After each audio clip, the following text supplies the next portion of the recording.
Bonjour, bon réveil, bon petit-déj, bonne matinée, bon déjeuner, bonne entrée, bon plat, bon fromage, bon dessert, bon appétit, bonne digestion, bonne sieste, bon après-midi, bon goûter, bonne soirée, bon souper, bon dîner, bonne nuit et bon poulpe YouTube, ici Swifty Poulpe qui vous accueille.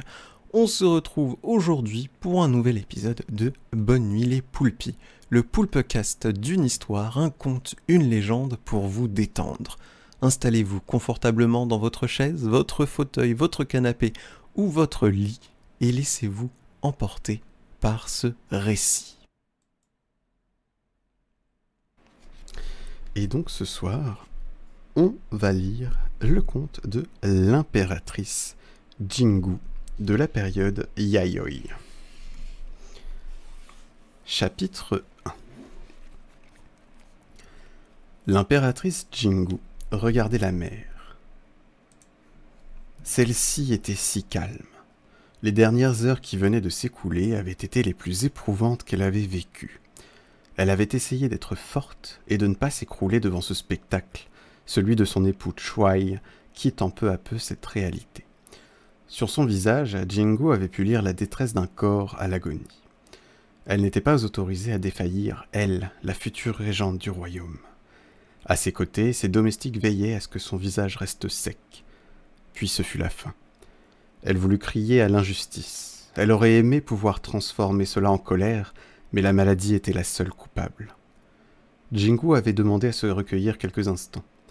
Bientôt, son conseil allait entrer dans cette chambre et lui dicter ses règles de conduite.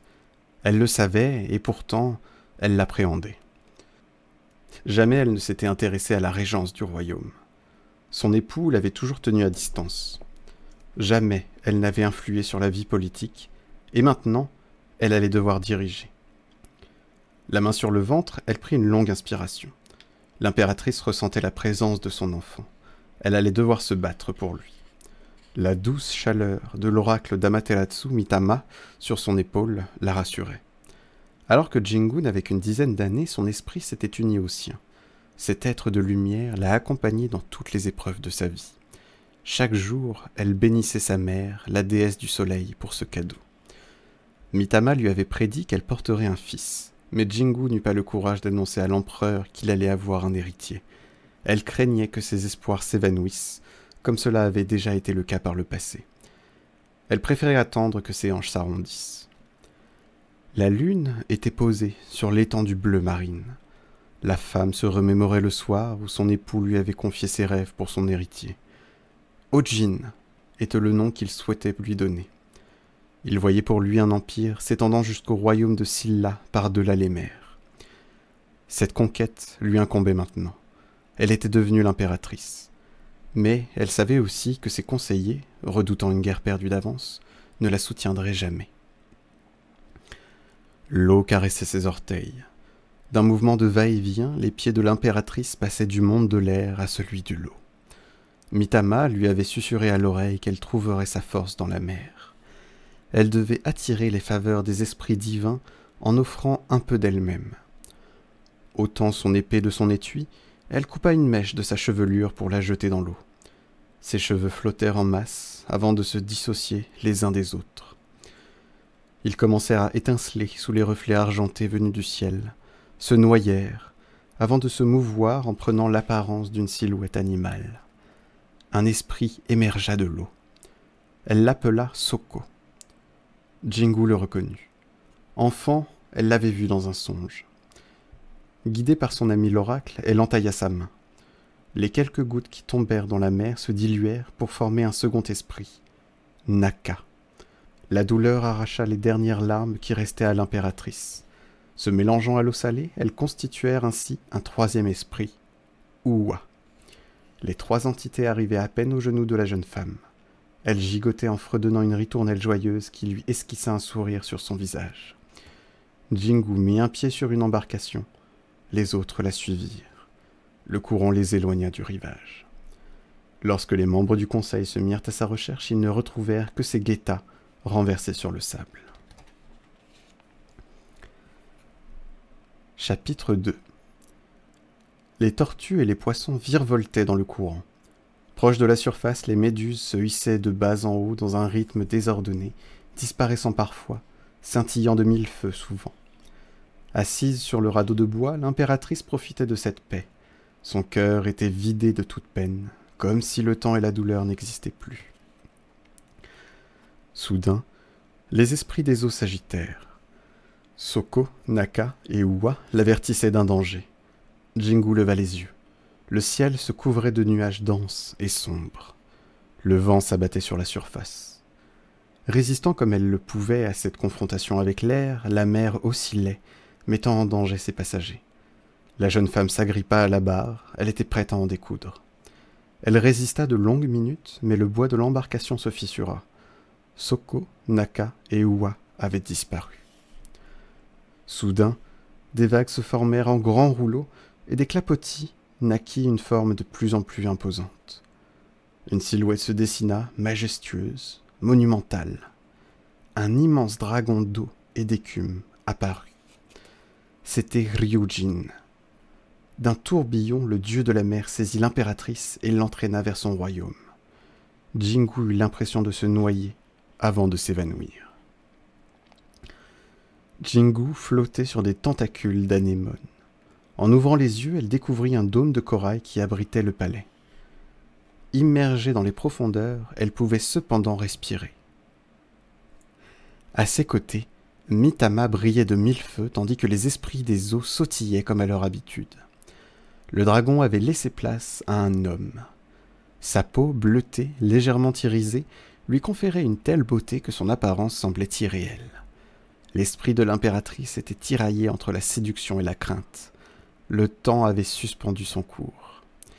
Les rayons du soleil et de la lune ne parvenant pas à atteindre une telle profondeur, le jour et la nuit se confondaient. Jingu ignorait l'ennui. Elle jouait avec Soko, Naka et Uwa, sautant, esquivant, contre-attaquant. Peu à peu, sans même s'en apercevoir, l'impératrice avait appris toutes les techniques de combat les plus extraordinaires. Ryujin l'observait, mais toujours à une certaine distance. Un jour, il glissa jusqu'à elle avec l'aisance d'une anguille. Il gravita autour de la silhouette fine et délicate de la jeune femme. Elle demeurait immobile. Jingu n'avait pas peur. Elle pouvait capter la force qui émanait du dieu. Soudain, il leva un sabre qui l'abattit sur elle. L'impératrice évita l'attaque. Sur le visage de son adversaire s'esquissa un sourire. Le combat était amical. Lorsqu'elle lui asséna un coup pour riposter, il le para de son biceps. La peau froide du maître de la mer toucha la sienne. La main de l'impératrice glissa dessus. Elle n'avait aucune aspérité. Le temps n'ayant pas la même valeur sous la surface, elle ne sut dire combien de temps avait duré cette danse sensuelle. La fatigue ne l'atteignait pas. Au contraire, elle se sentait de plus en plus forte. Jingu appréciait la vie dans ce royaume englouti. La main sur son ventre qui ne grossissait plus, elle se demanda si son enfant verrait le jour si elle restait ainsi sous la surface. Elle voulait profiter de ces instants de paix, loin des peines et de ses responsabilités. Mais ses devoirs d'impératrice et de future mère se rappelaient à elle. Un destin glorieux s'annonçait pour son enfant. Ces jeux avec le dieu et les esprits des eaux se reproduisaient régulièrement. Un jour où les courants étaient particulièrement paisibles et que le soleil brillait de toutes ses forces, Jingu aperçut une ombre qui passait au-dessus du palais. C'était un navire. À la coque, elle réalisa immédiatement qu'il appartenait à la flotte impériale. Des moments de sa vie lui revinrent en mémoire. Elle pensa aux cerisiers en fleurs de son jardin et aux porcelaines délicates présentes au palais, aux morceaux de chamisène qui avaient rythmé sa tendre enfance, et puis au visage de son mari. Son enfant aurait-il ses traits? Elle avait promis de faire de lui le plus puissant des empereurs. Son séjour dans les profondeurs devait prendre fin. Lorsqu'elle fit ses adieux à Ryujin, elle décela une lueur de tristesse dans son regard. Le dieu lui tendit alors un kinchaku fait d'écailles. À l'intérieur, 2 sphères de la taille d'un oursin scintillaient. Soko, Naka et Uwa s'agitèrent en apercevant les joyaux. La jeune femme s'inclina. Sans jamais se retourner vers les profondeurs, Jingu remonta vers la surface, escortée par un banc de dorades. Ne pouvant se résoudre à la quitter, les esprits des eaux la suivirent. Plus elle s'approchait du bateau, plus l'impératrice sentait la force qu'elle avait acquise sous l'eau. S'accrochant à la coque, elle grimpa sur le pont. Son enfant commença à bouger en elle. Chapitre 3. À bord du navire, l'impératrice créa la surprise. Cette surprise fut telle que les navigateurs la gardèrent en mémoire. Certains s'étaient agenouillés, d'autres avaient bredouillé des politesses, les yeux rougis. Jingu prit conscience à ce moment même à quel point son peuple lui avait manqué. Elle apprit que chaque jour, un navire avait sillonné les mers à sa recherche. Le conseil avait presque fini par perdre espoir. Nul n'aurait pu imaginer qu'elle s'était réfugiée dans le royaume du dieu Ryujin. La jeune femme ne répondit à aucune question et conserva le mystère autour de son séjour sous la mer. La mort de son époux avait fragilisé le Japon.